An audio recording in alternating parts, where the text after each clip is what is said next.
Bonjour, Fanny Bellemare-Martin, hypno-coach. Aujourd'hui, je vais vous parler de méditation. Est-ce que vous méditez? Peut-être que oui, peut-être que non, régulièrement ou pas. Si vous êtes comme moi, peut-être que vous vous dites ou que vous vous êtes déjà dit «No way, je ne méditerai pas». Sérieusement, je ne pouvais pas m'imaginer demeurer immobile pendant une demi-heure, 45 minutes, une heure, en posture de yoga, là, comme ça, la position du tailleur, sans bouger, pantoute, c'est impossible. C'est sûr, en plus, que quand c'est qu'on ne veut pas bouger, que ça va nous piquer quelque part, on a envie d'éternuer, tout d'un coup, on n'est pas bien dans nos vêtements, puis on va penser à un paquet d'affaires. Faire le vide dans ma tête, mon Dieu, c'était une montagne. Alors, je vous rassure tout de suite, ce n'est pas nécessaire d'être assis en tailleur, le dos très, très droit, pendant 45 minutes. À moins que vous soyez bien dans cette position-là, c'est pas mon cas. Alors, vous pouvez vous accoter le dos au mur, c'est pour être plus confortable pour vous. Vous pouvez méditer assis sur une chaise, un fauteuil, votre divan, dans la mesure où vos pieds sont bien au sol, bien ancrés. Vous pourriez aussi choisir de vous allonger par terre, sur un tapis de yoga, sur votre lit. L'important en ce qui me concerne, c'est que vous soyez confortable pour méditer. À quoi ça sert cette affaire-là? On peut penser que méditer va vous servir à vous calmer. C'est vrai. Vous avez des méditations qui vont vous aider pour dormir. La méditation, en fait, ça va vous permettre de revenir à vous, dans votre corps, pour davantage ressentir qu'est-ce qui est là, pour connecter davantage autant avec vous qu'avec ce qui vous entoure, avec l'espace autour de vous. Ça va vous permettre aussi d'orienter des pensées vers autre chose que ce qui peut être envahissant à un moment donné. Tout ce qui est croyances limitantes, les peurs, des pensées qui vont faire en sorte que vous vous sentirez pas super bien, que vous allez être beaucoup dans l'anticipation de ce qui peut arriver, ou encore dans le fait de retourner toujours dans le passé pour ruminer des trucs. La méditation va vous permettre de revenir dans l'instant présent. Et ça, c'est quelque chose de vraiment chouette. Personnellement, je privilégie la méditation guidée. Quand j'entends rien, quand il n'y a personne qui me parle, mon esprit divague et ça va dans toutes les directions. Alors que quand j'ai une méditation dans les oreilles, ça me permet vraiment de me concentrer sur la voix de la personne et d'être davantage ancré dans le moment présent. Et là, selon la personne que vous allez écouter, bien, la méditation d'abord va vous ramener à votre respiration.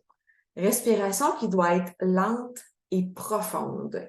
Que vous pouvez partir au niveau du sacrum, du périnée, vraiment très, très bas là, au niveau de la colonne vertébrale. Respiration que vous allez faire monter tout au long de la colonne vertébrale pour l'amener jusqu'au-dessus de votre tête et la garder là quelques instants avant d'expirer, donc de relâcher l'air. C'est une respiration aussi qui peut être davantage, je vous dirais, de ce niveau-là, où vous allez vraiment ouvrir la cage thoracique, remplir le ventre, ramener ça vers l'intérieur. Ensuite, selon ce que vous allez faire comme méditation, ben peut-être que ça va vous faire prendre contact avec différentes parties de votre corps pour venir détendre des choses. Ça peut être une méditation aussi avec une intention. Par exemple, si vous voulez dormir, ben les paroles de la personne qui vous guide en méditation vont installer quelque chose qui va vous amener à être dans un sommeil plus profond, réparateur, plus rapide. Ce que je trouve extraordinaire aussi de la méditation, c'est que vous pouvez poser des questions. Vous voulez, par exemple, mettre en place un projet, vous voulez changer une émotion. Vous avez besoin de réponses à certaines questions existentielles, peut-être que vous vous posez.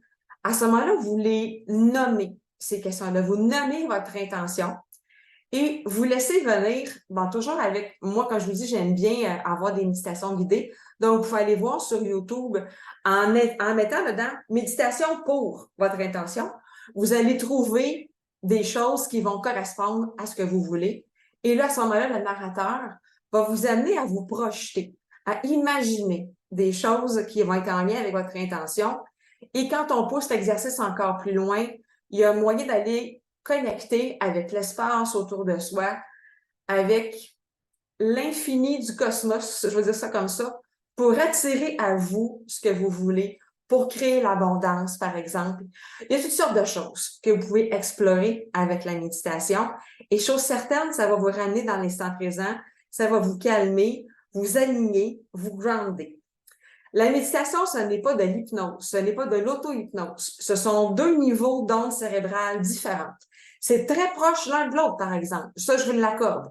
Et la méditation, vous êtes encore dans un état de conscience réel et très ancré dans le ici et maintenant. Tandis que quand vous rentrez dans une zone de transe hypnotique, vos ondes cérébrales sont à un autre niveau encore plus lent, celui qui est juste avant le sommeil. Et là, à ce moment-là, vous allez aller recréer, vous allez recontacter plutôt des ressources internes, vous allez faire des changements de croyances. Bon, il va y avoir différentes choses. Il y a un travail, je vais vous dire, qui va se faire en auto-hypnose. C'est autre chose et c'est préférable de le faire en étant guidé par quelqu'un qui s'y connaît ou d'apprendre des techniques d'auto-hypnose pour que ça soit sécuritaire. La méditation, on est vraiment quand même, même si on est hyper concentré, on est très conscient quand même de ce qui nous entoure. J'ai aussi découvert la marche méditative. Vous pouvez aller prendre une marche. Moi, je vous suggère de le faire en nature pour pas être dérangé par les voitures qui passent, les piétons. Donc, vous pouvez toujours le faire si vous voulez sur le trottoir, là. Ceci dit, c'est plus facile quand on marche en nature. Donc, encore là, vous allez ralentir votre rythme respiratoire, prendre une cadence de pas régulière. Donc, vous n'êtes pas dans le ralenti, j'accélère, je cours, j'arrête, pas ça. Vous avez vraiment un pas régulier avec votre respiration qui est de plus en plus lente et profonde et vous allez vous connecter à ce qui se passe dans votre corps. Pendant que vous marchez, qu'est-ce qui ressort? Y a-t-il des petits points de tension quelque part? Y a-t-il quelque chose qui est là qui vous achale? Vous allez sentir l'air sur votre peau, les odeurs qui se dégagent de la nature, les bruits environnants et vous allez vous immerger à travers vos 5 sens dans cet espace-là qui s'offre à vous pendant que votre pas et votre respiration est régulière. Moi, je trouve ça formidable pour pouvoir optimiser ma créativité. Quand je vais faire de la marche méditative, je pars avec une intention et c'est certain que quand je reviens, j'ai un paquet d'idées. C'est aussi très bon contre la douleur physique. J'ai eu à vivre, j'ai passé une période il y a quelques années où est-ce que j'avais des douleurs extrêmement aiguës dans un pied. Et à force de marcher, d'un pas régulier, vous avez aussi toute la sécrétion des endorphines puis la sérotonine qui va venir avec ça. En rentrant dans ma méditation, je n'avais plus aucune douleur. Après, je vous dirais une vingtaine de minutes de marche sur un tour qui durait 1 heure et quart. Donc, ça prend quand même un certain temps avant que ça se mette en place dans votre corps. Et ça m'a énormément aidé, donc, pour gérer la douleur et pour optimiser la créativité. Donc, plein de bonnes raisons pour méditer. Salut!